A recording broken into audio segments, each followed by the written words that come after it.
Hello everyone, my name is Rebecca Kelly and you're listening to the Everywhere We Go podcast. On this week's episode, I sit down with Sarah Brogan, also known as the Ballymun Hun. With a handle like the Ballymun Hun, Sarah is one of the biggest personalities on Instagram. Her hilarious badass videos have amassed over 100,000 views. But in spite of this public persona, there's a certain vulnerability about Sarah. She tells me about growing up in Ballymun, the horrific murder of her father, and the many incidents that left her so angry. We talk about how a surprise doctor's appointment led to counselling to overcome this anger. And it was from this anger that the Ballymun Home was born. What started as a laugh on Facebook developed into an account on the polished world of Instagram. We talk about the clip and edit culture and how she maintains her mantra of being a normal girl in a filtered world, and how grateful she is for her loyal followers and the support from her community. Sarah is articulate as she is funny, and it is an absolute honour to share her story. Everywhere we go, people want to know who we are and where we come from. So who are you and where do you come from? So I'm Sarah and I'm from Ballymun. Yeah, we have the Ballymun Hun. Woo-hoo! Sarah in the house today. Sarah, thanks so much for coming on. You're welcome. Let's start at the very beginning. Tell me about your family and about Ballymun and growing up in Ballymun. So my family, it's me, my sister, my brother and my mum. Live in Ballymun all my life, to be honest. I think I lived in the flats, 4 stories. So Sarah, we were chatting, I've followed you a long time, and then all of a sudden we were chatting and I jumped into your DMs and I said to you, do you know the Jervises? Yeah. And you are my family up in Ballymun, and you came back with a name to me that is never given back to me. That is crazy. It was crazy, wasn't it? Yeah. That was absolutely mad. It actually took my breath away. I rang my mum straight away and I couldn't believe it. So for context, when I say that name, the Jervises, people would say my other cousins, and Sarah said my cousin Elizabeth, who passed away a few years ago, and nobody ever says Elizabeth's name to me. Yeah, she was my mum's best friend. I know. Stop. I'll probably get emotional. Like, I can't believe it. She was actually my sponsor for my confirmation and all. Like, we were so close. Grew up at Liz all my life. Small world. It's just such a small world, isn't it? That's when I knew I had to come do a podcast with you as well. And I was like, right now I really have to do this now. We kind of know each other. Yeah, exactly. Yeah. So tell me about growing up in Ballymun. So in the house, in the flats, who was there in the... It was, before we were in the flat 4 stories, we were there for years. I think we lived in there 15 years. I think it was when I was 15, then we moved into the new house. And it's been me, my mum, my brother, my sister all my life. But at the moment now, my brother is actually in rehab. He is a recovering alcoholic, let's say. Okay. Yeah, so he's doing really, really well now. He is 36, 37 maybe. Yeah. And he has a little child, Connor. He's my nephew, which... everyone who is probably listening knows, Connor knows how much I absolutely adore him. But yeah, I think with me brother, I was kind of a bit, growing up in Ballymun, he was always mad. I know I'm mad a bit as well, but he was mental and everyone knows him, everyone knows of him, and real kind of, if you went to a party, he'd be the one to drink everyone under the table. And it just kind of got a bit, I don't know really, like just, I don't know where it all went wrong for him in a kind of way. Like, my mum raised us all the same and he just kind of went a bit downhill. I think my mum couldn't deal with it after so long. You know, he was coming home constantly drunk and we were like, oh God, what are we going to do? So we just had to kind of stop him coming home being drunk. Like, look, you can come here when you're not drinking, but when you're drinking, you're going to have to probably stay outside. Like, he was just smashing the place up, doing, it's mad really in a way. Just, and then you go and see him, he was begging outside the shops and stuff. That was one of the hardest things I think that I ever had to go through, was to see my brother begging outside like our shop in Ballymun, the Super Value. Like, you walk by it every single day. My mum's job was across the road, but he didn't want to be helped. Like, he had to reach rock bottom before he got his help. He actually was locked up and then he got out. Didn't help. Literally was still bad. Didn't want to come home, just wanted to drink. And in my mind, I'm like, you have a child. What is wrong? And he just got locked up again. And then I think that's when he knew. He was like, look, you've nothing to come home to. What are you going to do? So he was locked up for, I think, all his charges were actually only drunk and disorderly. In a way, it was nothing bad. He wasn't robbing. He wasn't doing that. And he was just drunk everywhere. So he is in rehab now. He was locked up for the six months the second time. And in order for him to actually get out, he had to go to rehab. Okay. So that's what has changed his life. He's there now. He's drink-free almost a year and a half, I think. And it's in Teaglin. Am I allowed to say the name? Yeah. Teaglin. He's in Teaglin, that Wicklow. Yeah. So he's up there and he is doing so well now. So especially, I don't think there was no really services to help him. Like there is a few in Ballymun, like YAP and Star Project and all them things. The job centre actually are really, really good with helping people as well. But he had no stability, like he had no home. But we couldn't obviously have him in our home when he was drinking. So he is getting a house and all out of us now. That's so good. We are actually so delighted about that. At what point were you like, oh God, this is getting too much for us? I think it was when he started getting so angry. He literally came home one day and he just was like, I want more drink. He was drinking the drink that we had hidden away. Like we had to hide drink away and stuff like that. So I actually had a big, huge fight with him. Like I wasn't never very angry, but I do think we all have a little few anger issues, don't we? And I just lost it with him. And I remember actually saying to my mum one time, like, I can't deal with him. My mum was like, no, neither can I. And I think as well with my mum, what really made her say, like, she just kind of couldn't help him. He didn't want to be helped. And I think you have to want to be helped in a way. Like you can't, you say to him, right, look, come home, stay here, stay for the weekend, see how you feel. He'd be grand all weekend, but Monday he'd say, going over to collect me money and he'd be out drinking again and be like, what the hell? So I think when I had a big huge fight with him and I didn't speak to him for over a year. That was so hard. I think my nephew came out on Saturday. He always comes out on Saturdays. So he came out on Saturday. It was my week before I was paid, literally had €30 in my pocket. And my nephew came out and he could sit down and like, right, we'll do something. So me, my sister and my best friend brought him bowling and all. Spent my last €40 on him, literally bowling. I paid for the bowling, my sister paid for the food when we got home. And the next day, I seen him outside the Super Value. I hadn't spoken to him in months. And I walked by him and that was so hard. And he screamed at me. He's like, you're not walking by me.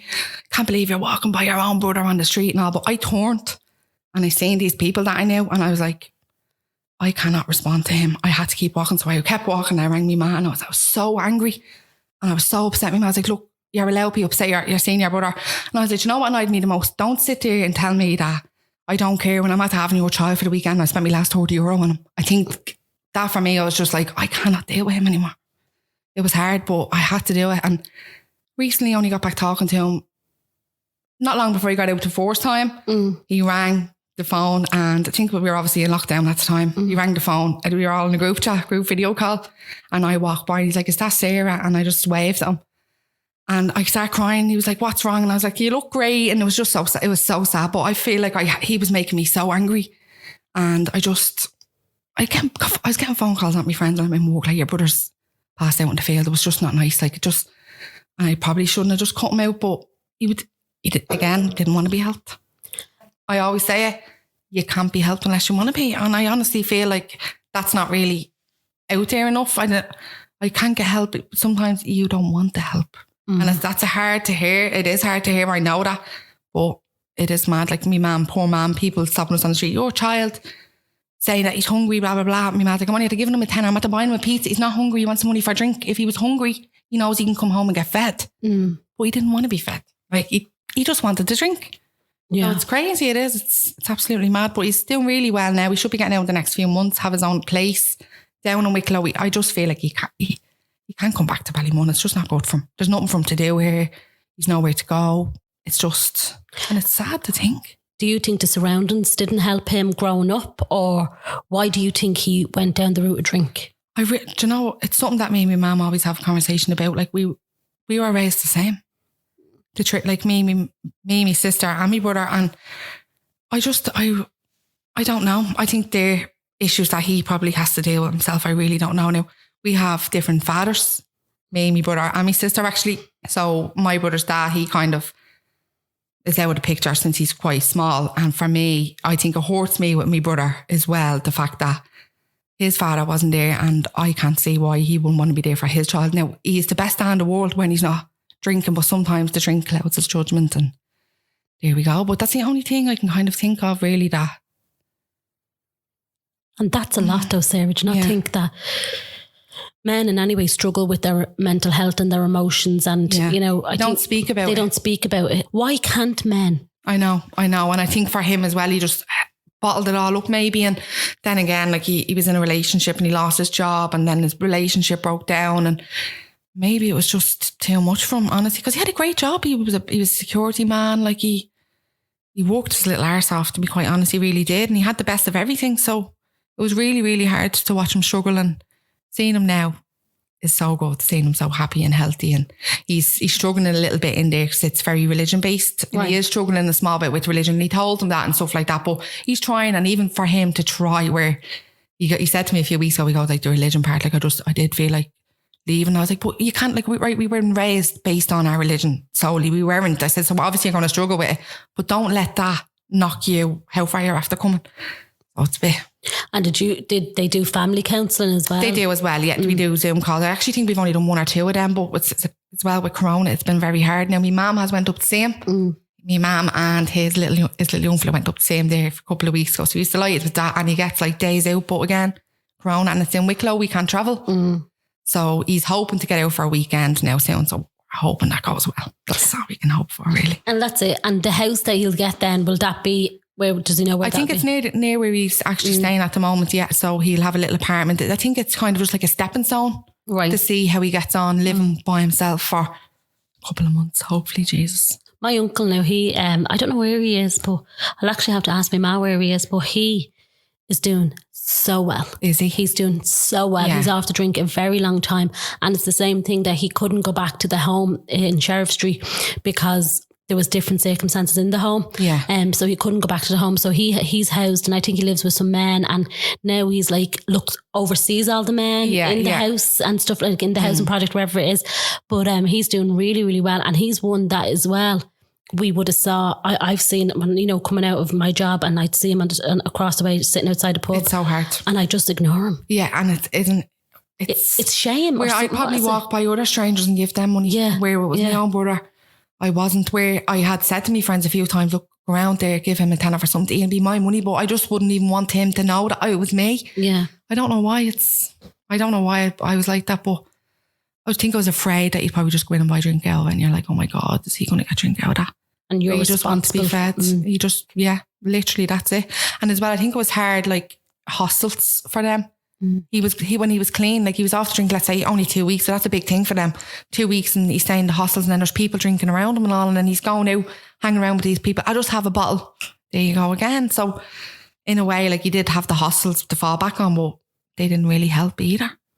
And that's what the guys, Brandon was saying from Dublin Homeless Awareness, that it's like an ever going loop, that they just go on with homelessness and going into hostel and seeing what's going on and drinking to numb yourself, or taking that smoke to just numb yourself. Yeah, and that's probably what they were doing. Like they were getting somewhere to stay, which was great, but then they have all these other addicts around them. We were very, very lucky that he didn't go down any other road. Like there was just alcohol involved in it, but he's been, you know, you're standing there, you're looking at like, are you really with him? Do you know, people that he's probably even been around, hanging around with, like, and I'm just like, oh God, like how is this happening? Yeah. It is. It's just. But he's good now. He's good. He's really, really good. And he's the most gentlest soul, and he's so funny as well. It's probably where I get it from. But he's only young as well. So 36 or 37. He's going to go mad if I get his age wrong. And then take it back to growing up in the flats. So were you there when the flats came down? Yeah, I was. Yeah. See, mine, I actually come down my road where my flat is. I'm not far from where I actually live at the moment. But yeah, it was so surreal, I have to say. I loved my flat. I absolutely loved the flat. I think it was the closeness of everybody, and I hung around on the blocks. You know, I grew up on the blocks at the tower. It's where I literally grew up. So now I always think, where do the kids hang around nowadays? Because we always sat in the landings on the 8th floor and all. We were great with the neighbours. We're like, hey, we're just going to sit out here and all. They were fine with us. Yeah. Once we were in Bald, making bleeding a mess or whatever. But my ma always was like, once I know where you are, I don't mind. She knew I was grand and I was safe, and it was growing up in the flat, so I don't think anyone would beat it. Really? No, it was amazing. And you're moving into your house then, couldn't believe, oh my God, we're getting a house, and then like what, you had to pay for your bins and all? The shoots were grand. You know what I mean? Yeah. It was mental though, like in the flats, constantly hot water, constantly everything, and then to the house, it was such a big change. I remember as well, blinds. Getting blinds, you're like, oh my God, we're going to have blinds. It was crazy. But I do love my house. I'm some of my neighbours are neighbours from the flats, which is great as well. But mad, absolutely mad. Growing up in the flats, I don't think it was crazy. We used to literally go down to the shoots, get carpets out of the shoots and go down to bleeding rocks on the playgrounds and all. Like, you just don't see it anymore. You don't see all that kind of stuff anymore. Kids out playing like that. And we've spoke about this loads of times through all the different podcasts, is that like, where are the kids today? What are they doing? Exactly. Like, where do they hang around now? Because we were always out, always in the fields, always in the flats and the blocks. Like, don't see them. Where are they? And isn't it mad now that people, like, I had a conversation with my friend the other day and she talked about her young fella, and he's 8, I think. And she was like, just rather from not being out. Yeah. Because of what they can get into. Now, in saying that as well, like, we didn't drink much growing up, but my ma would always say, if you and your friends want to have a drink in the house. And she'd still be like that now, because she knows where I am, what I'm doing, who I'm with. We're all going to do it when we're teenagers. So my ma'd say, look, if I do it under my roof, I know where you are. And that was fine. So she always knew what I was doing and where I was. And do you know what? I have a friend that used to live in Ballymun, and I'd be terrified. Sarah, I'd be honest, I'd be terrified going up to her. Do you know what I mean? Yeah. I just felt this like towering block in front of me, and then there was always gangs. There was always gangs. I was probably one of them. I probably was. Yeah, and I used to be terrified, and then I was like, she'd be like, you be grand. Like, never, like, if anyone ever asked you, just tell them you're coming to me. Like, you know what I mean? And so I used to hang around with there, but and then Paul and I used to mind one of the flats. One of the girls used to go away, but the thing was the heat. The heat, yeah, man, you'd put your clothes on the floor and they'd be dry in 5 minutes. Like, no lie, honest to God. And now me rads and me bleeding house barely walk. Do you know what I mean? I always get in the car, but will you fix them? Yeah. Central heating was no joke, I'm telling you. And Kabir, what was it like for your ma then when the flats came down and she was being told, like, did it meet resistance from the community that they were being told they were getting houses already delighted? No, I think everyone was delighted in a way, but I don't think everyone really expected all the flats to go. And I don't think they should have went, to be honest, because now again, like homelessness, stuff like that. But I don't know whether it was like a strain on the council or something to keep the flats where you were getting your water, your heating, everything, bins paid for free. You were getting everything for free. So she always says that she misses the flat, but she loves the house. She does love the house. I think it's more the space, the room, and I don't know, all the different landings and stuff. You're always obviously in the flat. It was like one laneway, but do kind of miss the sitting on the flats, like sitting on the blocks in the summer, and all the neighbours used to come together. It's not really as close, tight community. That's how I feel about it now, really. But she loves her house, loves it. She's very house proud. Is she? Loves the house, sure. She just be sweeping the garden and all. She's going to kill me for saying that. I'm not messing. She does. She doesn't stop.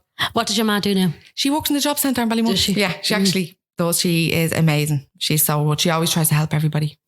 Really? Always, yeah. She's brilliant. And then tell me then, you live with your sister? Yeah. Right. And how was that relationship? Me and my sister are like best friends, but we fight like cat and dog as well, but we get each other. We actually really, really get each other. So she's like, or me ma, to be honest with you, have got me through some of my darkest times in life. And I feel like they're my best friends in a way. So my mum is my mum, but she's more like a sister to me. And sometimes I feel like my sister's like my mum as well. She's like, actually, before I came down here, she's cleaning under the stairs, and we've literally only got the sitting room repainted and all. There she is in there, putting the couch back together, and she's a very, very strong head on her shoulders. And I don't think she realises that. She's very, very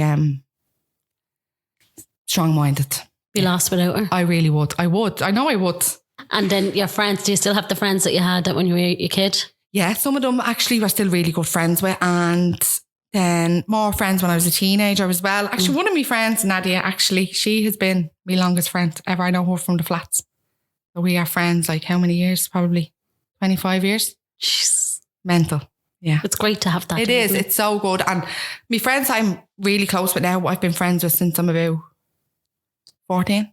So we're really, really close knit. I like my family. No, and I don't think as well I could have got through the whole corona or anything without them. I really, like, we are literally like a family. They're my best friends in the world. And then tell me, Sarah, you said there about dark days. So what would dark days have been for you? So it's right. So we'll probably start off with, I lost my dad as well when I was young. I think I was about 6 or 7. He was actually murdered by his best friend, and I didn't know his side of the family around. Didn't really know much about my father. I knew he was my dad and stuff like that, but I didn't really know much about his family. And so obviously then after he passed, I wanted to get to know his family. And I did reach out to him. I was only young and I reached out to him. I probably reached out to him when I was 10. Did you realise that he was like, so from you being 1 to 6, like was he in your life? He was and he wasn't really. Like I did ask my mum said he was a bit of a drinker. So my mum tried to keep him at arm's length a bit in a way where I probably like, I knew of him, but I don't think I didn't know he was me dad in a way, but my mum was trying to protect me as a kid. So let's say he actually passed away May the 27th it was. So I think we were supposed to meet properly. Like I knew of him and stuff. Now my mum he was stopped drinking. I think he was drink free like over a month or something like that. And he was like, look, I want to be in her life and this and that. And so we had a plan to meet up. And then he was obviously murdered like a week before. And then my mum had to sit me down and tell me this big story. So like that was hard. I was only young. His best friend murdered him. Yeah, they were fighting and sliced his throat. And he just died. It's actually in a house in Finglas. But so that was that. And then obviously when I was about 13 or 14, teenager years, you want to get to know the family. So you're so flippant with that was that. Like, I know, and that was that. Like, yeah, it's like how you're dealing with. I know, I like get it. I think it is how I do deal with it. But so you at 6 and 6, like Ari at 6, like you know what I mean. So you do kind of that, and then did you like when you start getting older and 13? Were you having conversations with your mom? Were you like 9 and 10 going, Mom, tell me about my dad? Yeah, always. Yeah, my mom always says to me that she's like, you're the image of him, and this is probably going to sound funny, but he has a very, very thick moustache. Right. And I fucking have a moustache. I'm not. And that's what I said to me, Ma. That's where I get my moustache from. It has to be from him. So I am a daughter. No one can say that I'm not, because this thing is no joke. It's no joke. But yeah, we did. We spoke about him quite a lot. And then my mum had a little book. She handed to me when we actually spoke about my father. But obviously when I was 13 or 14, then you start getting a bit older, more aware, you want to know more things. And I reached out to the family, which was, my mum was like, oh, Sarah, are you sure you want to do it? And I was like, of course, yeah. No, like, no, I've nothing to lose in a way. Mm-hmm. So met up with them and they actually showed me his resting place. I never knew where his grave was or anything like that. Now it's literally just his ashes scattered over his like great granddad's grave or something like that. So one thing that I can take from all this is that I have that place to go to and kind of just let it all out. But I never heard from them again. Never. So that was like, I met up with them, sent them a few letters, and then I just, nothing. Absolutely nothing. Still to this day. I won't go out of my way either though to probably try. And the one thing that I do take is that I do have his resting place, but I went up, my mum bought me a big plaque and it was taken off the grave. So that was hard. I think 13, 14, after all that happening, I just got angry at the world and I don't know why. And then I got into a relationship. I was seeing someone for a little while and obviously still very, very young. I think we were seeing each other for 2 or 3 years. And then we broke up. But I had young again. I had cheated on him like in the first 3 or 4 months that we were together. But then our relationship lasted for 3 years and I just never brought it up. And he obviously found out. I'm not messing. Like, I changed. I went mental. I was so angry. I didn't want to go to school. I stopped doing everything. I was punching walls and like, I can't even explain how angry I was. I just wanted to stay in bed. I wanted to cry. I didn't know why he didn't want to be. It's like, he lied to me, but I was like, it was so long ago. I couldn't understand it. Honestly, when I spoke to your mum about it, I told you I was going to have a chat with my mum before the podcast. I feel like I felt like everyone I loved left, or everyone that I tried to love had left. And I was so young kind of going through all that. And it was just, it's not that I didn't want to be here, but in a way, like I didn't want to go out. I wasn't going out with my friends. I absolutely wasn't doing anything. Like I told you, I was kicked out of anger management. How on earth can you be kicked out of anger management? Like, that's how angry I was. Like I started a fight in anger management and I'd always be one of these people. They wanted to chat about me after and I was like, no, it's grand. Like, I'll just leave. I was in Uteach at the time and they were like, Sarah, we need to talk about this. Why? No, it's grand. I'll just leave. And I never went back. So it was like I used to just cut everything off. If it made me angry, I'd be angry about it, but I didn't want to talk about why I was angry. So I remember coming home from school one day, actually in the horrors, didn't even want to be in school. My mum bleeding, driving me to school. She's like, we're going to the doctors. What do you mean we're going to the doctors? We are going to the doctors. And I was like, I don't need to go to the doctors. What are we going to the doctors for? She wouldn't touch. She would just give me silent treatment. So I went to the doctors then and we sat down. They were like, how can we do with you today? Ma just started crying. And I'm looking at her, I'm like, what's wrong? I was like, Ma, are you okay? I thought it was something to do with me, Ma.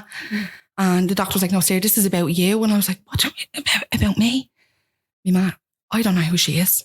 She was like, I do not know who that child is. Like, she's been through so much, obviously, after hearing about me dad and then the relationship and all that kind of stuff. And I was like, oh my God, is this really happening? So we sat and we chatted about it and kind of told her how I was feeling, obviously, about the family and all that kind of stuff. And that's when I went to see a therapist. I went to the therapist about, I think it was 6 times, and literally like, they actually told me to send a message, like kind of an apology message to myself.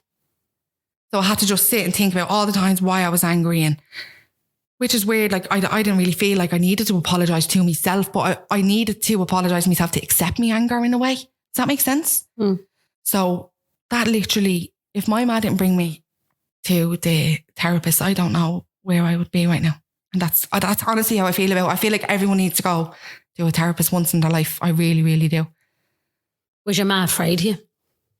Yeah, I think she was, yeah. I was so angry. I was like slamming doors. I was never physical to my mum. Like, I was never physical to really anybody. Probably pushed my sister here and there, get out of my way and stuff like that. But I was angry, and like in my relationship at the end of it made me a very angry person. You could ask anyone in Ballymun, you'd probably see me running up the road with my shoes in my hand screaming, like a mad woman. I was so much anger inside me, and then kind of in a way that led into Ballymun Hun. I had kind of put me, what do they say? Like, you hide your feelings with humour in a way. And that's what I was doing. And it used to make people laugh, but I'd say things like which would hurt me, but I'd make it funny. And people would be like, oh my God, right, maybe you need to write this stuff down. Like, that's comedy gold. And that's where as well, in a way, that Ballymun Hun came from. It kind of stemmed from me trying to deal with me anger, things that were annoying me.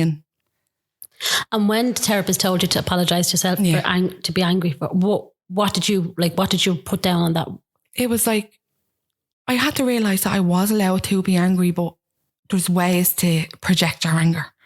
Like, you have to, it took me a long time, right, to kind of get between really angry, like wanting to really like probably punch someone, to get into the part where it's okay, where then still probably now to this day when I'm angry, I cry because I don't know how to deal with it. I'm like, and I just cry.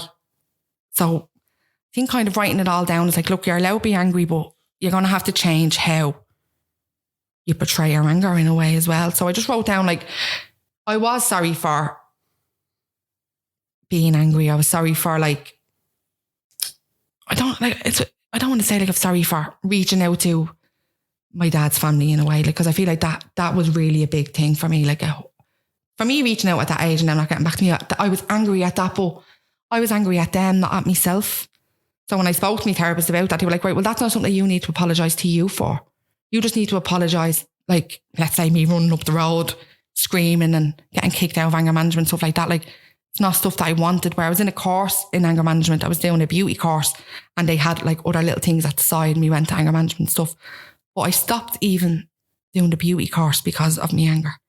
So I just kind of had to apologise for kind of them sort of things in a way, if that makes sense. Yeah, no, it does that, because you could have went on and did something really well in that field. And my anger literally stopped me from doing that. Yeah, like, because I was actually in people ask me about the story all the time. I was in the anger management with my ex-boyfriend at the time, and we were just kind of bickering, and I just went mental. Like, I actually threw a table and all. I was like, like a mad woman.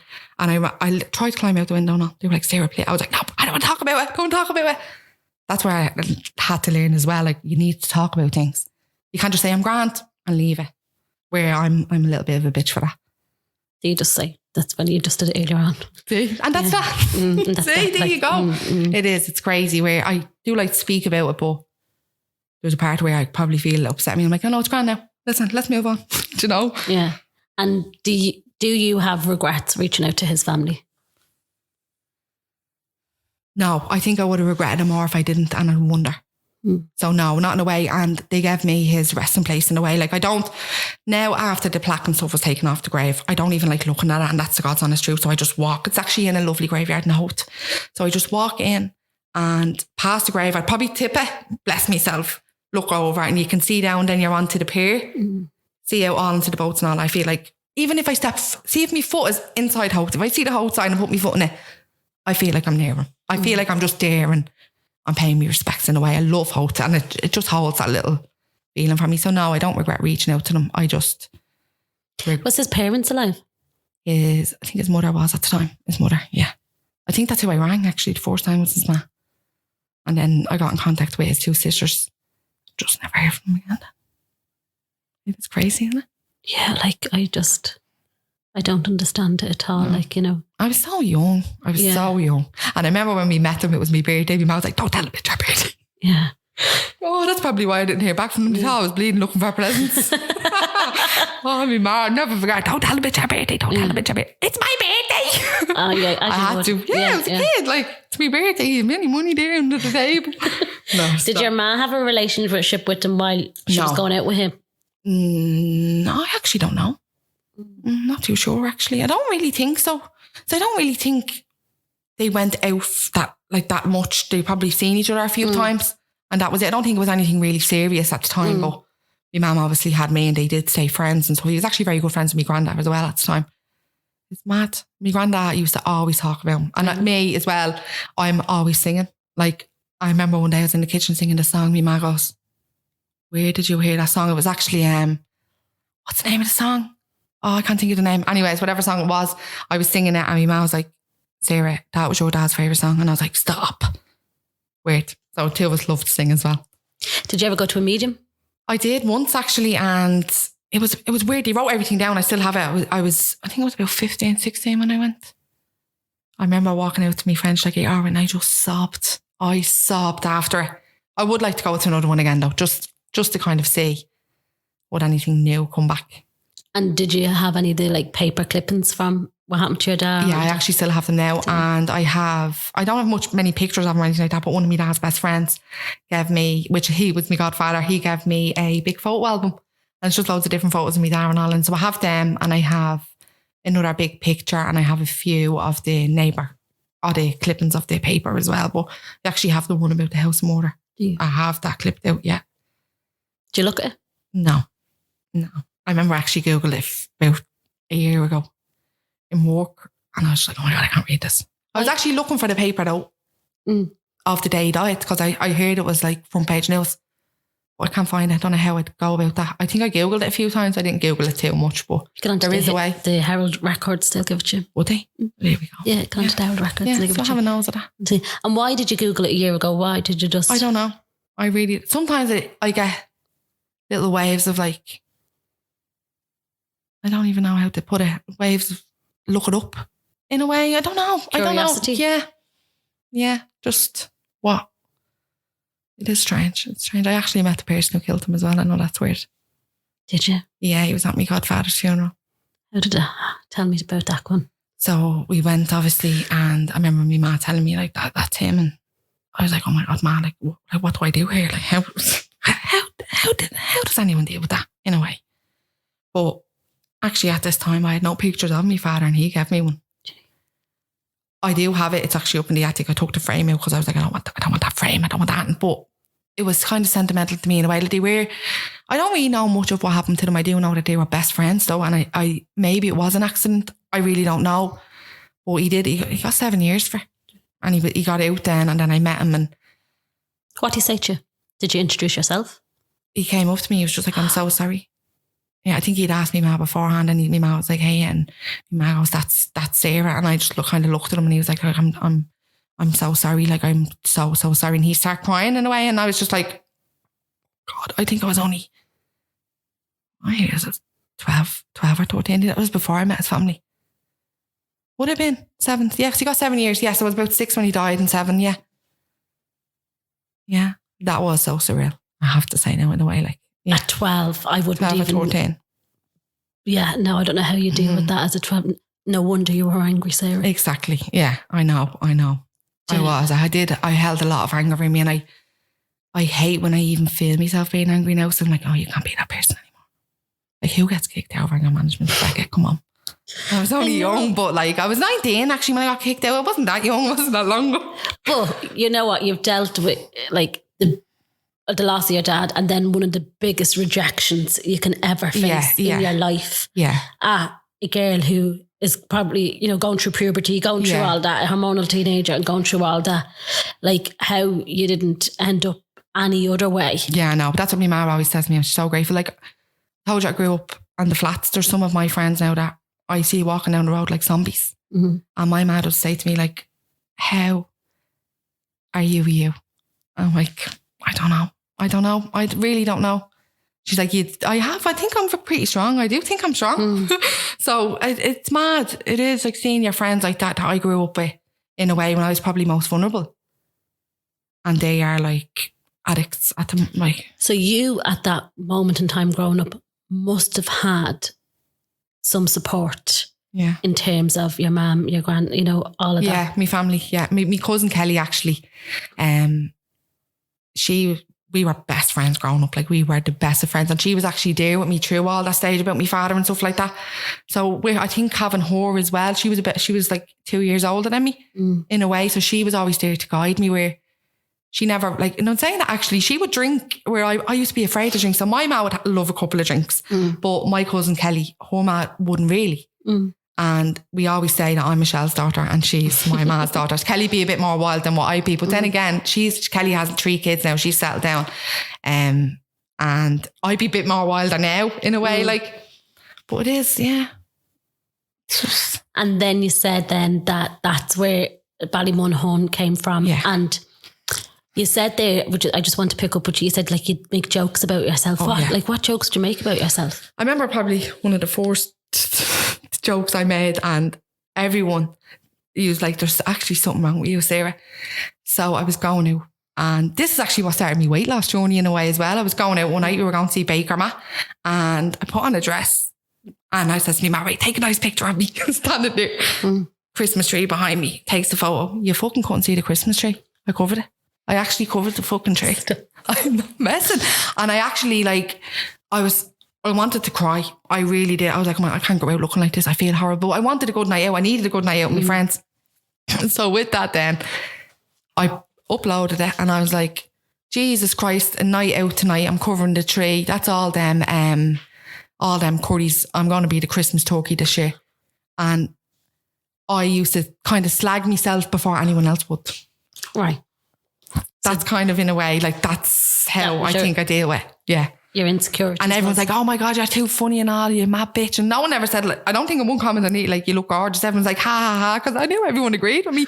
Someone was going to say it, you fucking size, or you can't even see the Christmas tree. Someone was going to say it, I know. So I was like, no, I may as well say it first. And I think that's what has helped me a lot. So you were saying those things because you were afraid people were going to say them about you. So you were saying them so if I say them first, then I can make a bit of a laugh out of it. It's like everyone's like, haha, yeah, it's true. She's funny. In a way, you think of it like that.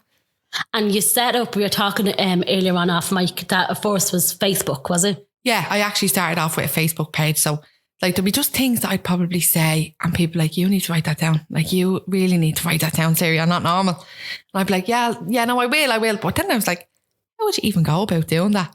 Someone's like, you should start a Facebook page. And just, I was a slagging little bitch. I used to slag everybody. And I know that's terrible to say, but in a good way, like, not people that I know or anything like that. I started off with that then. I remember I was in work one day and they were like, you need to, it was my friend Thomas. He's like, Sarah, everything I kind of say to him, he's like, you are not well in the head. Like you need to write this stuff down.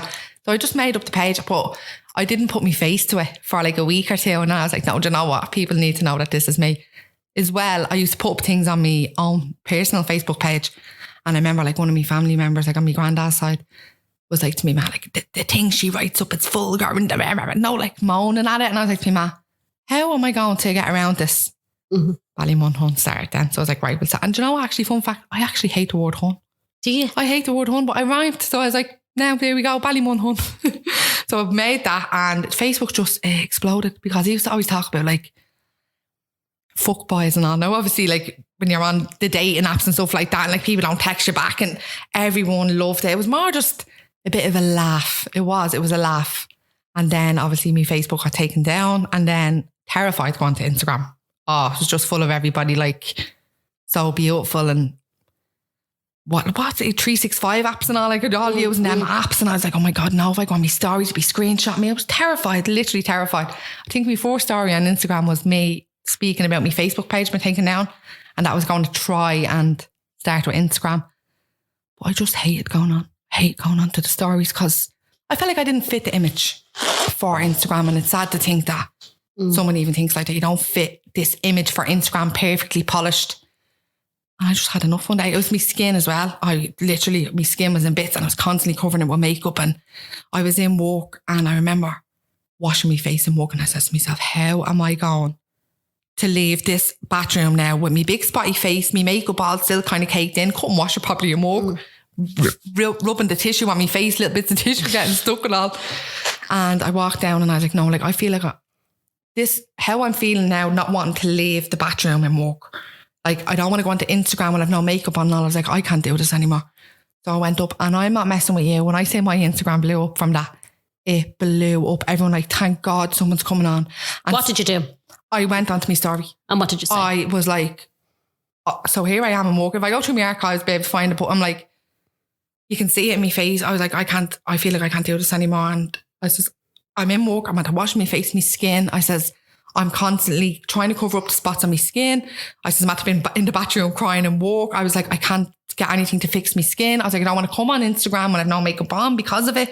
I was like, but I feel like I need it to change. I was like, I don't want to not leave my bathroom and walk with no makeup on and feel sad about it. I don't want to have to put loads of makeup on to come on to Instagram. I was like, because there's not people like that. Like, nobody is like that really when you actually think about it, unless like you're bleeding glam team or something like that. But I feel like I just needed to stop the stereotypes. I literally came on with no makeup and me spots and all, my most vulnerable sides, and spoke about it, and my page blew up like thousands. I think when I started off at that stage, it was 4,000 and now I'm at 18. So it's gone up 14,000 in a year and a bit. Oh my God. It literally blew up. Like, it blew up. I can't, from what, just coming on normal, speaking about my skin and how I was feeling. Do you think that before that Instagram is quite fake? Yeah, it is. And that's why, like, I do have on my tagline, a normal girl in a filtered world. That's what I want. I can't come on and be this glam person because it's not me. I never was like that. And Insta Huns, you always hear like of the Insta Huns, and I was just like, no, it needs to stop. Like, there's people like me out there that need to just be able to want to come on and be themselves and not have highlighter up to their eyeballs all the time. Where are your followers? How old are your followers? I think in and around now in the stats, it's like teenage to 35 mostly. And I think it's 91% women at the moment now. But it's mostly like 21-year-olds too, which I think is great because when I was 21, I probably would have fell into the same trap, wanting to go on full of makeup and looking the best and all. Like, you see why I'd be putting up with it? We get in bed and my eyes still crusty and all, like, because that's reality. That's what people want to, well, what I hope what people want to see, and just a bit normal instead of all like, buy this, buy that. But now I know as well, with a big following, you get a lot of opportunities and stuff. And you can see, if you go back to one of my first posts, it actually probably says #send me free stuff now. Yeah. Do you know, in a way, because I was like, I feel like we need a little normal blogger, and it's not, I didn't set out on Instagram to make money. It's not something that I want to do, and I was probably thinking about going with an agency, but then I'm like, I don't want to just sell something to make money. It's not, I don't want to be on Instagram just to make money. I want to be on Instagram to be a normal person, and if someone wants to send me something that I like, I will take it and I'll come on and I'll chat about it. My first ever, I don't know if you ever seen me first ever. It was like a tutorial of me washing my face, the fucking ice cream man, and all started coming up outside, and everyone was like, see, this is what we want, a real life tutorial, not edited, clipped out tutorial. Like, me ma coming in, I'm like, ma, I'm trying to be a blogger, I'm washing my face. And my ma's like, oh, you fuck off, and we're not screaming at each other in the house. But everyone loved it, the realness of it, not the clip and edit side of Instagram. Everyone loves the realness, and it's weird to think that everyone does. I still can't get my head around how big the page is. I can't. We're a nation of begrudgers. Yeah, we are. We really are. Yeah. Yeah. And did you find that bit? A little bit in a way. Like, you'd probably see me putting up something and then someone else would put up something, but they'd share somebody else probably who was a bit more glam and not. Yeah, you do. You do see a bit of it, I have to say now. It's when you see strangers supporting you more than your own friends in a way, like it's a bit mad. Now I have to say though, I have my friends are literally my number one supporters. My friend actually texts me, one of my friends, every single day. If I'm gone up like 0.1 actually have a message off, I haven't opened it yet. 0.4, I'm going to kill you because I'm at 18.4. She texts me every day, what's it on now?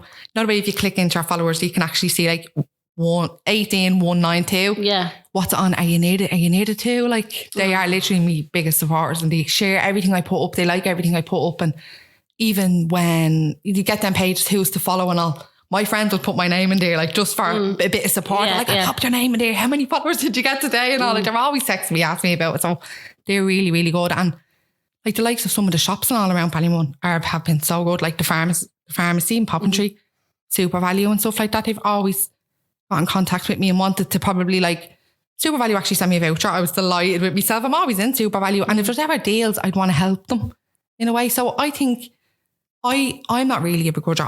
I would share whatever you want me to share. Like I really, really would. If you want to raise awareness on anything, I'd do it. But a lot of people are. Yeah. Do you think that the locals are like, oh, local girl done good?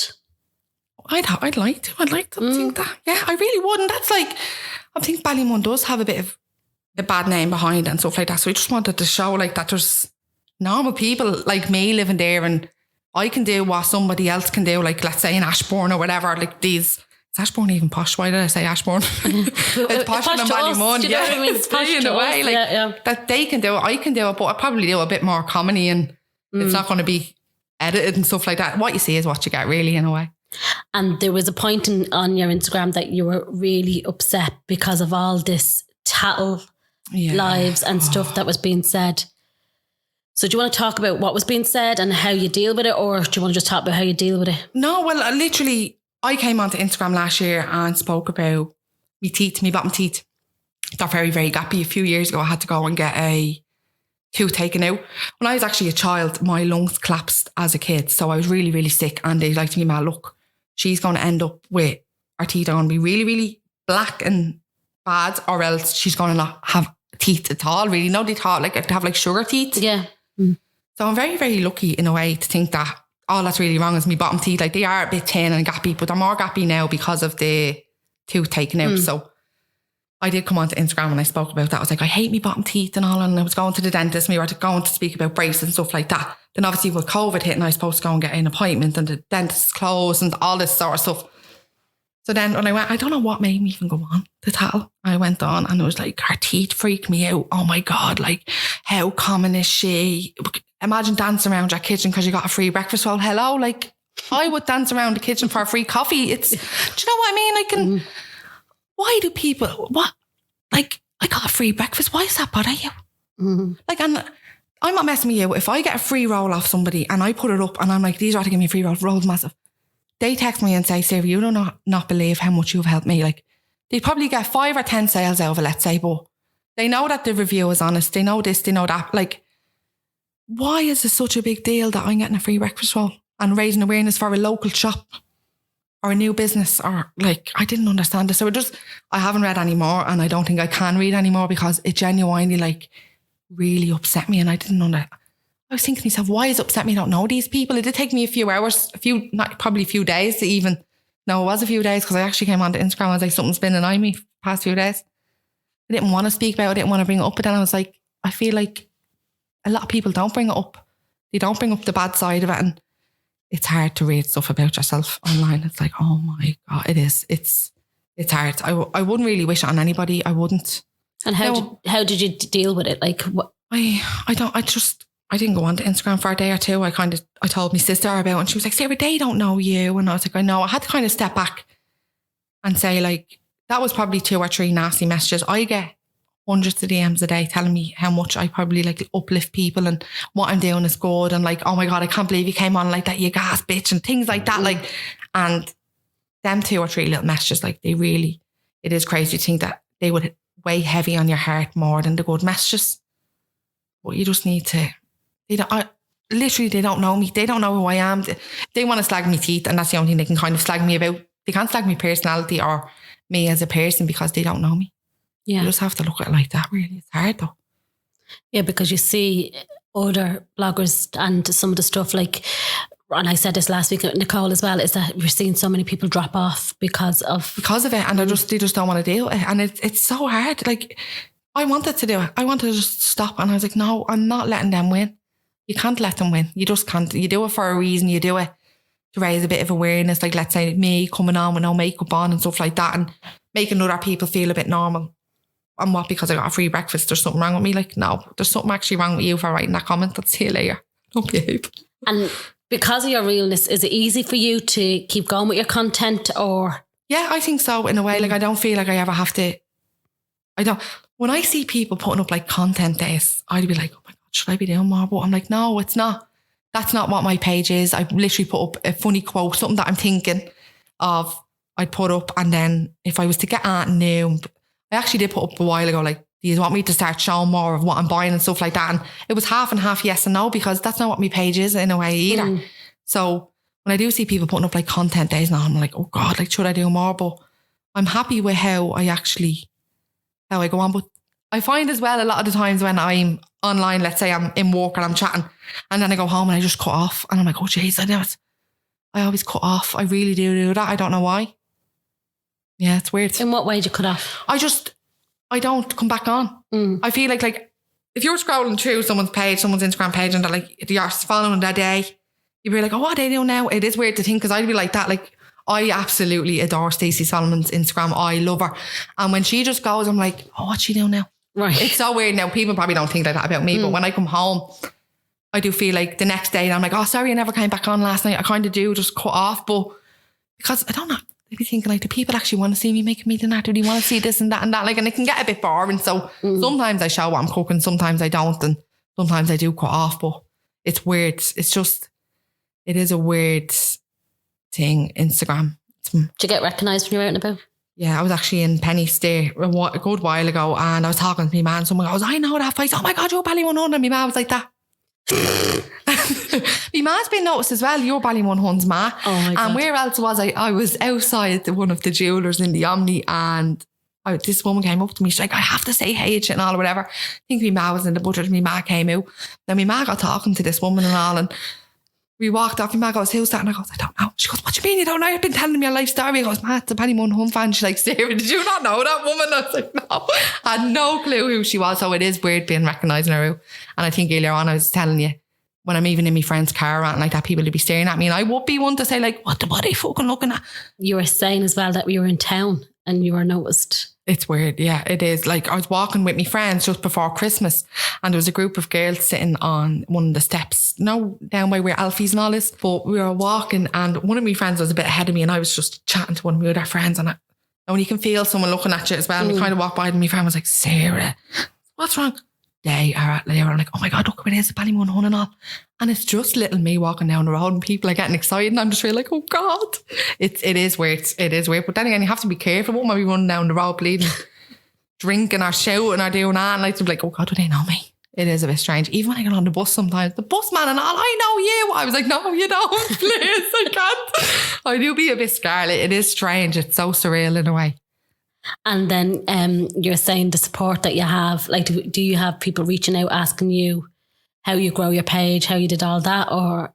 No, I actually really don't. No, I think, no, I know I got a message off someone a while ago, kind of just like, if I do this and that, you think this will help? And I can't give anyone any ideas, because I don't know how mine blew up so much.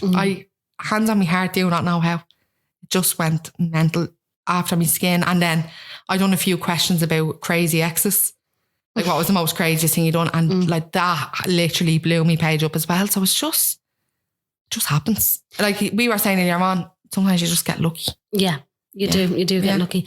And then let's talk about your skin for a minute, because I know there's so many people out there with that. So what was the problem initially, and then how does that manifest itself in your mind and everything? I thought it was all hormonal. So I thought it was obviously when it was my time of the month and stuff that my skin was just getting really, really bad. But it wasn't. Now, I'd obviously get spots around that time. It was mostly around my mouth and my cheeks. My forehead was always so clear, but they were like pulsating spots. Like I couldn't. Do you know, like when you're that, I was going on holidays and all of that at this time with my friends, and my face was always spotty, and I always noticed getting off the plane as well how bad it always was. And I was constantly covering with makeup and stuff. And I remember coming home work one day, I was like to my mum, no, I was in work one of the times, and one of the lads, I came in with no makeup on, one of the lads goes, Jesus, Sass, he used to call me Sass, look like the rats have been at you. And I goes, what? He goes, your face, what's that happening to you? And I was like, oh, no, I just have no makeup on and all. I was like, my skin's in bits. And I went outside and I rang me ma. I was like, ma, we need to sort this out. So she rang the doctor. I went to the doctor about my skin and they prescribed me tablets. Tablets were brilliant. I absolutely love them. My skin's cleared in about a month. But went after, I think it was 3 months on them, went back to get them again. And they were like, sorry, they don't sell them anymore. Here's a different one. And I started getting hairs on my neck, on my chin and all. I was like to me, and they were like horse tablets. I said to me, I would actually rather be spotty than hairy. So I stopped taking them tablets then and my skin just kept getting worse and worse and worse. Come here, let me ask you, why do people think that they can say stuff like that? They look like they're rats have been at you. I was just like, what? I know. And even as well, like, you ever see like, Jesus, you look wrecked. It's like, I fucking am wrecked and they don't need you to tell me that I'm tired. Yeah.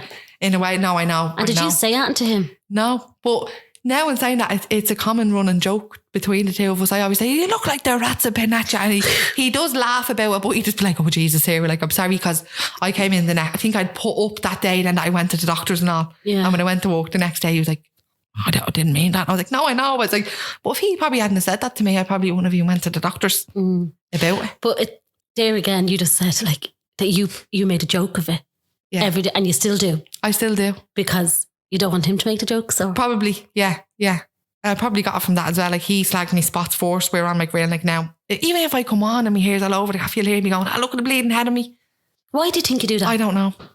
Because I know other people are going to slag me. So if I slag myself first, it's like, I got there first, you can't do it. And it won't hurt me then, in a way. Like, I know I did speak about my teeth in January, but that day, if I had probably put up something about my teeth and then I seen that comment, that it probably wouldn't have hurt me. Because I'd spoken about it. I don't know why I do it. Do you think you're body confident?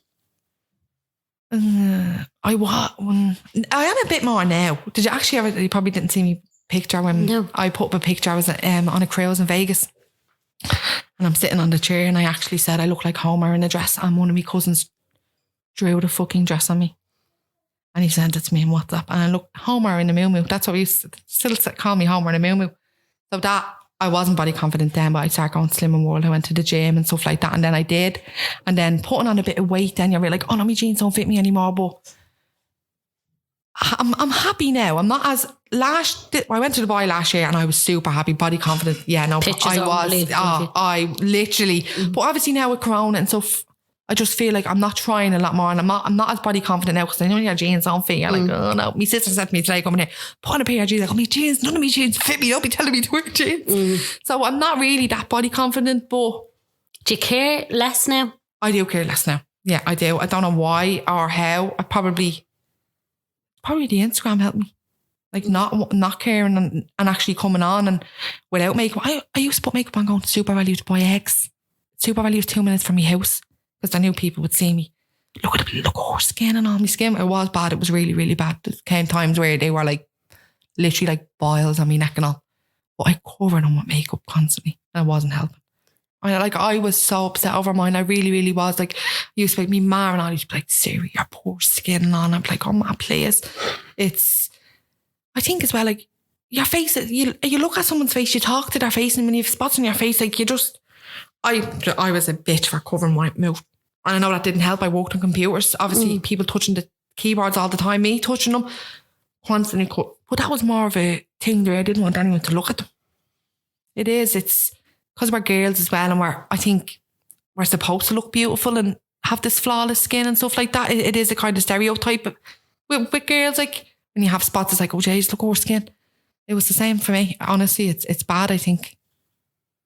Girls today, and then in the end, you just got, what did you do? I literally went on to Instagram. A few people. Do you know what as well? That was another thing that was on Tattle. Like, she goes on, cries about her skin, and boom, sent skincare. I didn't know I was going to get sent skincare. I had tried so many skincares. I tried medicine. I tried bleeding antibiotics. I had tried absolutely everything. Steaming my face, going to beauticians. Nothing was working for me. Absolutely nothing.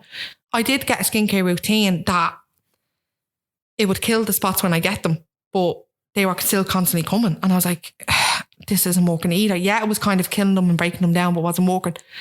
So my page, I was telling you, it blew up. I remember going up to my friends for a cup of tea after work that day, and like I was holding my phone, I was shaking. I was like, look at my page. It went up like 4,000 followers in 4 hours or something like that. I'm not messing. It literally blew up. And my DMs, I'd never had this many DMs in my life. And I was like, I can't. She's like, Sarah, what's wrong? And I was like, my page. And I'd be like, well, you're at the doing a big thing. And I was so anxious that I even done it. I was like, well, I delete it. She was like, don't delete that. Don't delete it. Like, we need more people like you out there. Why did you question yourself to delete that? I don't know. But in case people probably spoke about me. Look at her crying on Instagram. But nobody spoke about their skin, or I just feel like it wasn't really. I never saw someone with skin as bad as mine coming on and speaking about it, and I don't know why. I really questioned deleting them. What was in your DMs? Just people, oh my God, I can't believe someone actually coming on speaking about it. Loads of people as well that had skin problems saying like, oh my God, I needed to see this. I'm sick of covering my skin. And then I looked and I had a message off Cosmetics Bulgaria. Hey Sarah, we were sent your story. We would love to send you some products to try. And I was like, no, I can't take it. What is this? Is this my first PR? And I know in a way, like, you're like, oh my God, like, and I got back onto them and I was like, hey, I would absolutely love to. And they were like, look, we need a promise from you. And that is to stick with them, because we really think, they were like, take a photo today and then take a photo in 6 weeks and send it to them. And they checked in with me every day.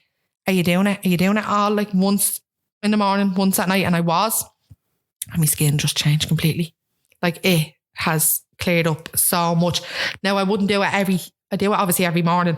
Nighttime I probably just give it a wash with the foam and put a bit of cream on, and that's it. But in the mornings I do every single step, and my skin has cleared up so much. I can't believe it. Can I ask you a question? Yeah. And I just wrote this word down. Worthy. Do you think you're worthy for all these things? I don't know. Like, do you ever see me sometimes? I'm gonna like see rubies. I absolutely love rubies. And when they contacted me, like, I always say I'm emotional. Like, I am emotional. I think it's because I'm like, why me? Why am I getting these things? So in a little way, I do. But rubies was something that I never expected. So I wouldn't have thought I would have been worthy for my favourite restaurant to send me dinner. Like, that was crazy. So I do and I don't in a way. And that's probably bad that I don't. Do you feel worthy in yourself? Don't mind Instagram. Yeah, no, I think so. I don't know, actually.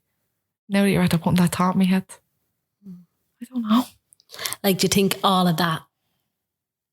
You said you're strong, like, you know, like everything has made you the person you are today. Yeah. And you standing there going, nothing can faze me, like, you know, because I'd love to think that, but then again, like when I see a bad comment and stuff like that, like we were saying, so many people have left Instagram because of it, that it does make you just want to, no, too many people are judging me, and it's hard to think that you'd want to stop. I help someone get messages saying that I help so many people a day, let's say, and then I see that one comment and I just want to take it all down. Like, why do I want to take it all down on behalf of one bad comment, and I'm helping so many others?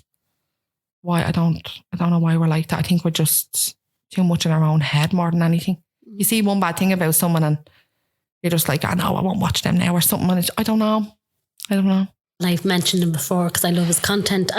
But do you know who actually made me go, well, look, if he can wear it, I can wear it? James Patrice. Love him. Love James. Always have loved James. Like, and he puts it like that, when he put that full leather outfit on himself. Yeah. And I was like, that's a bloke. Yeah. Putting a full leather outfit on himself and a pair of heels and walking down. And I was like, yeah, get over yourself, Rebecca. Yeah. See, in a way like that. And yeah, it is. It's crazy. Why do we think like that? Why? That's why now, like, my friends always say that I don't really care what people think. Obviously, I know we all deep down do care, but I was kind of always a class clown in the job, and I'd always make people laugh and stuff like that. And I think on Instagram, I do come across like that. I do always, people like, there's something wrong with you, you're absolutely mad. But that's me. And that's James. Do you know what I mean? He just wants to show who he is, and he'd put on the leather suit and rock it, and he did rock it, didn't he? Rock it, do you know what I mean? In a way, like, so that's like me, even sometimes with me 30th birthday outfit. I was like, oh my God, I need to get a photo for Instagram. I got dressed 8 times. 8 times. I just didn't feel Instagram worthy. Like, honestly, that's so bad. I ended up getting a delivery from Zara to the door 10-15 minutes before my family came, because obviously it was through Corona. So we literally had few family members in the house at the time. I ended up putting on leggings and a bodysuit and my runners, and I was like, but this is me. Why do I want to put on this fancy dress? And like, I can't do my own makeup or anything. I can't even comb my own hair. So I was like, I had got my makeup booked and I had my hair booked and all, but then obviously Corona, I had to cancel it. And I was so stressed out, like having to look perfect for Instagram. But I ended up putting on my leggings and my jumper and my runners, and I felt amazing. I felt comfortable. I was like, this is me. Where if I had to put up a picture beside me cake and all in a dress and heels, everyone would be like, who's that? That's not her. Where there I am in my leggings and my little bodysuit and my runners, like, and that's me. Just who I am. Make people laugh, make myself laugh. I tell you a joke and I would roar and laugh before I even get to the end of it and probably ruin the whole joke. But I literally laugh at my own jokes more than anything. I probably do think I'm one of the funniest people in the world, but that's just me, and you're the same. There you go. You just think you're funny. Yeah. Talk to me about the boyfriend now. Where did that happen? And what is his name, first of all? His name is Michael. Michael. Tell me about Michael. I actually know Michael 10 years or something. I know Michael all my life, and he kind of was chasing me for a bit, but I think I was just I wanted to kind of work on me in a little way. I was just kind of really like, no, I don't need a relationship. And I always pushed him away. And one of our really good friends, like our really good friend's mother passed away then, and we got kind of a bit closer in a way that I seen him a lot more. And he was just like to me, like, you don't want to give us a kiss or what? And I was like, what do you mean? You don't want to kiss at me? And he was like, no, I wouldn't. And I was like, right then. He's like, what do you mean right then? And I was like, no, right then, we'll try. So we tried. And the thing for me is with him, like, I didn't have to hide anything. Ballymun Hun was out there. He knew who Ballymun Hun was. He knew me. He knew of me. He knew I was funny. He knew I was crazy. He knew I was mad. He saw all the posts that I'd put up about relationships beforehand, and like what I was saying to you, like after being on Tinder and all them dating websites and stuff like that, and I'm putting up quotes about them and stuff. He'd seen all that and he knew that side of me, and he didn't think I was crazy. Do you know what I mean? I reckon other lads, like, let's say if I'm on Tinder and I'm like, yeah, I have a Ballymun Hun, they go on, but I'm fucking not me, look at that mad thing. She bleeding roast me after it.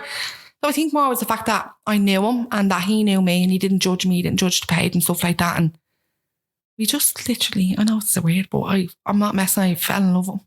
I really, really did. And he's like my best friend, and he's my number one supporter.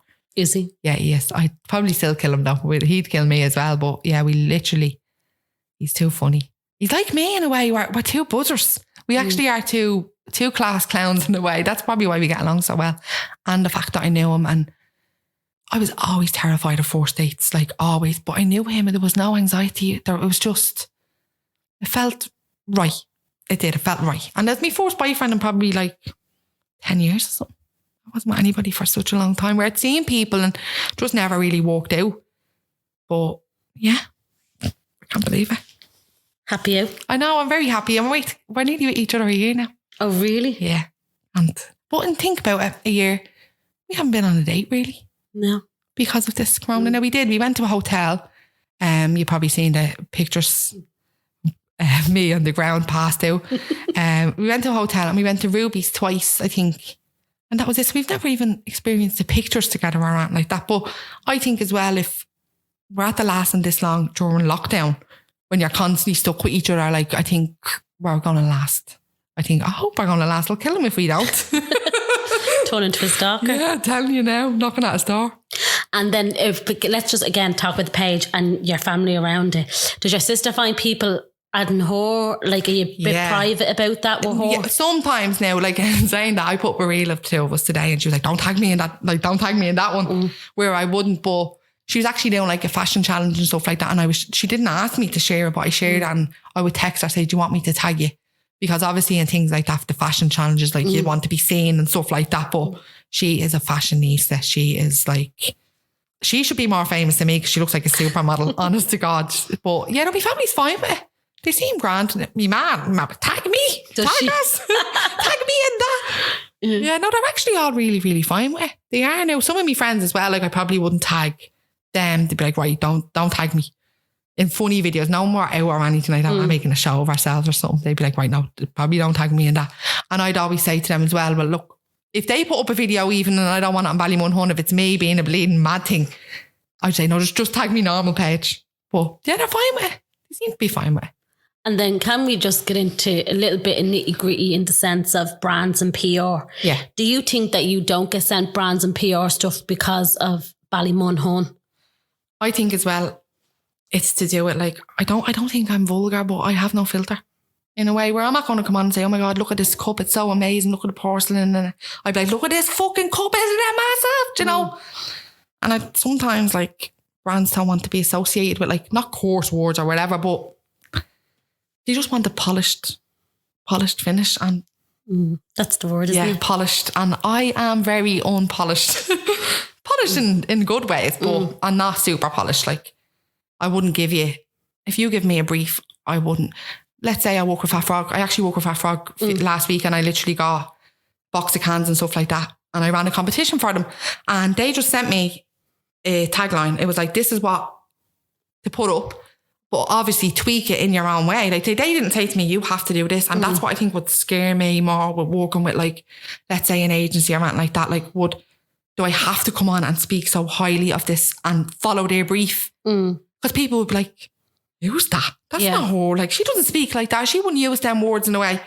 So I do think brands are more... Isn't it mad that brands that won't touch, they say they wouldn't touch your page because it's associated, what we've just spoke about, that it's not polished and all. But your followers are so loyal. Yeah. So loyal. Yeah, because they know that it's real. And that if you actually put out something and said, like, this, you know, buy this face cream or buy, you know, this I've really worked, that your followers would be so loyal and they would go and do that because they know it's real for you. Yeah. So it is mad. I don't understand brands in some sense that they don't do those things. In a way. And I always feel like that I don't really get, not that I even want it, or I just don't get it because of like me terms of words and stuff like that. Like I know I'm not vulgar, or well, sometimes I can be, but I'm just me and I'm normal and I'm not filtered or polished in a way. That's the way to put it. What was it? There was the Micheál Martin one and then the drum. But imagine even a brand like wanting to send me something and I'm threatening to go down and knock on Micheál Martin's door, and they'd be like, oh no, but probably don't send her that product. Do you know what I mean? Maybe that's it, but I don't know. I really don't know. Yeah, I know. I get it from some points, but also I'm like, you're missing out, you know, on a demographic, because this is a demographic that is young people who have money to spend, who want to spend the money. And, you know, then like there's some other products out there that a lot of bloggers are all using. That's in a way as well, that would scare me, that if a brand kind of got in contact with me and was like, hey, we're doing this project, there's going to be 6 of you. What, so there's going to be 6 bloggers putting up the same story with the same pitch for the same thing? No. It's like, well, I get bored. I'd scroll through, be like, so you see, click onto one person's page and they're promoting something. Yeah. 2 or 3 stories down, there you go again. I don't understand. Brands should probably space it out. You do it this week, you do it next week. I feel like they all kind of push it together and they're all doing that. And it's like, oh, whose code will I use today? Where if you do it each week or something, I don't know. It is a bit... It's interesting. It is very interesting, actually, when you think of it like that. Like you saying that my followers will be a bit loyal and stuff. So they would be, because they know it's real and honest. Can I ask you about Ballymun today? So what do you think of Ballymun when you think of it today? I feel like it has such a bad name, but we are like one of the best communities. I think we really are. In what way? Yeah, if anyone was to happen, we'd help each other. Like, honest to God, like we would come together. I think a young boy only died there a while ago, and the family needed money to help raise money, and they set up a GoFundMe, and like there was so many people that came from Ballymun, different charities and stuff like that, and let's say like the likes of the pharmacy and stuff like that, like shops, they all came and supported them. We're so supportive, and I just feel like we're not all stereotypical. I feel like a lot of people think that Ballymun she's from Ballymun, the state, or things like that. We're not. Like there's some great people from Ballymun, like Philly McMahon, he's on the Dublin team. Do you know what I mean? Like he has his own gym and all. Like my friend Gemma, actually, she started her own gym. Like there's a lot of business owners in all of Ballymun. We're bleeding great people. Yeah, hard working. We are very hard working. We are, and I think we work hard in the fact that, not to prove something, but I don't even know how to put it. Like we're very hard working. We are hard-working people.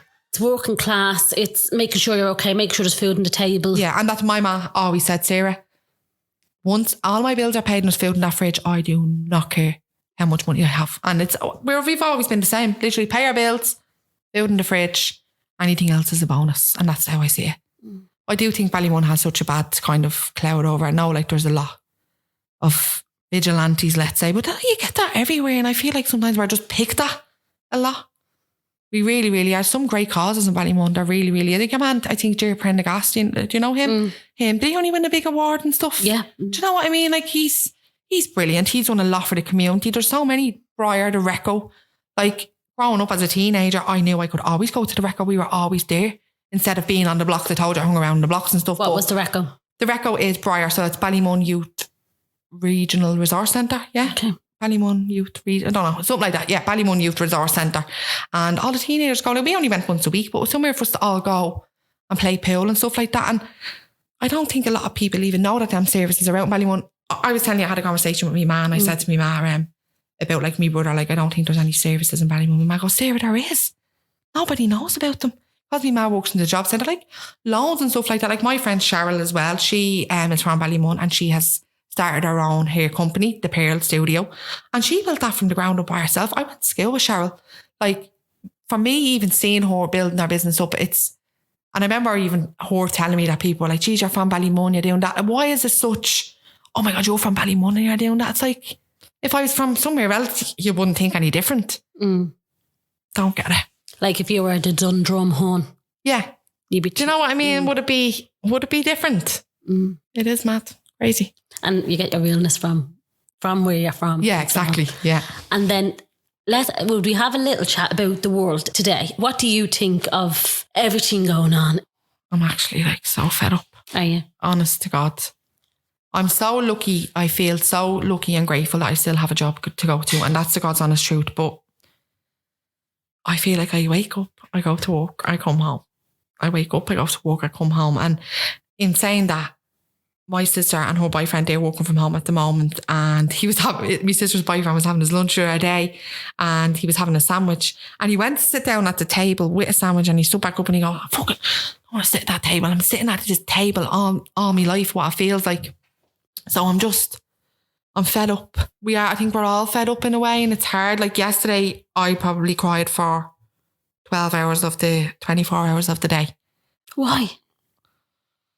I don't know. I felt like everything was just getting on top of me, and I was getting upset over, and I tried to explain to my friend, like, I don't even want to be upset because I know everyone else is upset and we're on the same boat, and I'm just like making you like, yeah, well, I feel the same as you, and there's nothing to do. You can't get up, you can't go out, you can't, like, I'm a people's person. I always was a people's person. And like in my job now, there's only ever 2 of us in the office at a time, where there used to be 4. And we'd all sit in the canteen having our lunch together. Only one person's allowed in the canteen. So I just feel like I'm kind of cut off from the world. I know we all feel like that, but do you know what I wish? I wish they even lifted the 5K. We had like 10K to go to, different surroundings and stuff. It's just literally like, my friend said she feels like she's in an episode of the Truman Show, and that's literally just day in, day out. So the world right now for me, man, I'm just like, can I get off? Yeah. That's how I feel. But I know everyone feels like that. I do. And like, I'm used to going on, I usually always have a holiday to look forward to. I book one big holiday every year. I got Dubai last year, but that was February. I usually have one for September. So I missed that. I'm missing out saving for this one, and it's just never ending, really, isn't it? You're just like, oh my God, when is everything going to be back to normal? So the world right now is literally stressing me out. And how do you get over that? Like, how do you just have a chat with yourself? Yeah. The thing that's kind of helping me now is that I know I'm not alone, and I'm not feeling this by myself. So it's grand. And when you talk about it, like one of my friends said the other day, even, she was like, Sarah, we are all in the same boat. She's like, we're all in the same boat, going different places, let's say, but it's just, I can't even explain what I even do. I just go to sleep and wake up and it's a new day. Just get over it. It's sad to think though that you just have to get over it, isn't it? Like, I do get up though. I know it's the greatest thing now. Let's go for a coffee. Now last week I went for 2 or 3 coffees with my friend, and we just went on a walk around the park and stuff like that. But even the likes of gyms, Like, I'm not a big gym goer, I really never was, but even once a week would help me. People say, go on a run. I can't go on a run by myself. I need someone screaming at me like, do this, do that. It's so hard. It is hard. I don't know how I get over. And then tell me what the future holds for you. Where is Ballymun Hun going? Do you know what? I don't know. Everyone used to always say that to me, like, where do you see yourself? I never knew what I ever wanted to do. And that used to always sit heavy on me. Be like, people used to always have these career goals and house plans, and I was just real like, I don't know what I want to do. I remember I wanted to be a social care worker, and I was supposed to go to an interview. I was that scared that I never went to the interview. So I never actually even went to college. I went to finish school, done my leaving cert, and I went to outreach after. I always felt like I was never good enough. And I don't know why I always felt like that, like with interviews, going to interviews and jobs. And like, no, don't go to college. You're not good enough for college. I don't know why I ever felt like that. I do. It's just from, I think a lot of it, personally, Jesus, I probably take to say, but just stems back from that. Yeah. Do you feel that you weren't good enough for his family? Probably. Yeah, maybe. It probably is that. You just feel like you're not worthy. Now you ask me, either do I feel worthy in a way, but you ask me like, where do I see myself? I do not know. I'm very, very happy in my job that I'm in now. Now I know I'm obviously, do be giving out sometimes about night shifts and stuff like that, but my job is, I'm happy. My relationship, I'm happy. So anything else now that I think in my life that I get is a really big bonus. So I always say, everyone always say what you want in life, and I always say to be happy. Mm-hmm. And that's my biggest goal, is to be happy. And people do say, but you can't just get happiness. You have to build happiness. And I do. I try every morning. I try to get up. We all have our bad days, get into bed for an hour. But I always try to say, right, do one good thing for yourself a day. One good thing just for you. Even if it's like cleaning something in your room, you know, that you're probably always looking at. I always look at my dresser. So I know, like, if I get up and clean my dresser, I'm going to be a bit more happier. It's weird to even think, but are you happy? I am happy. I'm happy now. Yeah. Like, I wasn't obviously happy. Like what might it have been? 2 or 3 years ago, like when all that was kind of happening with me brother and stuff like that. And I got really not depressed. I was never on medication or anything like that. So I've never, anxiety. I got a bit of anxiety and stuff. I did go to doctors and speak about it, but I never wanted to be on medication. I don't know why. I didn't want to have to mask it with something. Now I know it helps a lot of people and stuff like that, but I know it's so hard then to come off it. So I'm very, very happy now. But about 2 or 3 years ago, if you had asked me how happy I was, I would have been like, oh God, can we not talk about that? And I probably would have tried to just move on. But I am very happy in my job. It's been a long time coming. I actually worked for, can I say who I worked for? I worked for Air for a good couple of years, like 6 years. And I just felt like I was doing the same thing. I wasn't getting anywhere in there. Where my job that I have now, there is a lot of room to progress. In Air, I just didn't feel like there was. And then I left there with no job. That was hard. That was one of me. Huge. That was 2 or 3 years ago at that time, where I just felt like I wasn't happy. I was getting up, going to work. I was moaning when I came home about the job. I wasn't going out with my friends, and I just had to leave. I was like, no. And I left. That was one of the scariest things, leaving with no job, because you're so used to having money. I had like rent to pay, bills to pay. And I got a new job. First job I got, I took it, and that was probably one of the worst things I could have done either. So I actually lasted there 3 or 4 months. And one Friday I left, and I just never went back. And I emailed them on the Monday. I was like, I can't come back there. And then I got this job. I feel like the past 2 years, everything has kind of not fell into place for me. But secure. Yeah. Where the job that I have now, I feel secure in it. My boyfriend, like, I'm so happy with him. I trust him 100%, 100 million, 1,000%. I love that he loves me for me. Me friends, I know I could tell them everything. Me mum, me sister, me family, like, we're all very close. And anything else now that I get, I think it'll be like a little bonus for me, that I'm happy and I'm secure and I have the best people around me. You're loved. I'm loved. And I really feel loved. I do feel loved. My friends tell me they love me all the time. My mum, my boyfriend. It's just, it's a nice feeling. So, like, where do I see myself? I do not know. I don't have a clue. But if I'm happy, that's all that matters for me, really, in this life. I think it's probably from being through so much sadness as a kid. I love you, Sarah. Stop, please. No, because you make me cry. You will. No. You will. I love you. And I know that you sat down and had a conversation with your mom. And I'm sure, like, she's just so fucking proud of you. Yeah, she always tells me she is. She does. She's like, you're mad, but I love you. She does love me. I know she loves me. Like for her taking you to the doctor that day and then She helped me. She saved your life. She did. She really did. I was this angry, emotional little girl at the time when you think about it. Like I just scared. Yeah, scared. Because like I said, I'd been through a lot. I had, and I probably just pushed it to the back of my head. And I'd say as well in a way that she does always say like, what did I do wrong with Robert? And I always try to say to her, like, I think a lot of parents need to hear this, that it's not you. Sometimes they just go through we've all had the same upbringing, the three of us we have. And sometimes people just go down that road, the wrong road. And I was so lucky that I didn't. I really am. And my mum has done everything to help the three of us. She's like got me with her into rehab and stuff. Like, as I said, she works in the job centre. She got in contact with people that could probably help him after prison, because he was locked up. We're like, what, where's he going to go? So yeah, from my mum looking at me now, she can see a big change, the difference in me. And I can tell that she's so proud of me. And like I was saying, for any mother out there, like my mum has raised the three of us the same. And obviously my brother has went down a bit of a bad road, but I would hate for any mother to think that it's them.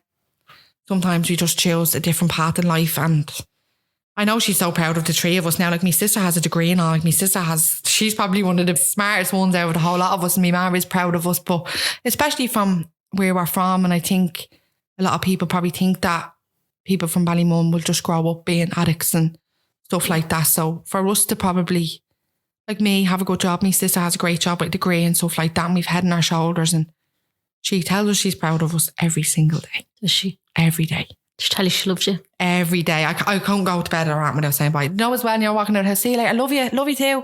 It's just one of them things. And isn't it mad how people don't say that? Yeah. I do find that so weird. I always say it. It's something, even to me friends, love you's always like, it's just something maybe, I don't know. My mum would say to me as well, you say it because you're like your dad's family or whatever, wouldn't say it or whatever. But it's a sense of secureness, one a bit like you're just your family. And yeah. People need to say it more, don't they? Yeah. My family mean like the world to me. They do. And on that note, Sarah, thank you so much for sitting down with me. And I know you were apprehensive. I was. But I just think that you're fab. Your story, and everything about you is just really, really lovely. And the fact that you're just so real. Yeah. That's all I want to be. And honest to God, I am a normal girl in a filtered world. I'm getting these amazing opportunities because I am that person. And that's what I need to remember. What I want from people to take from it is like, you can't change like me.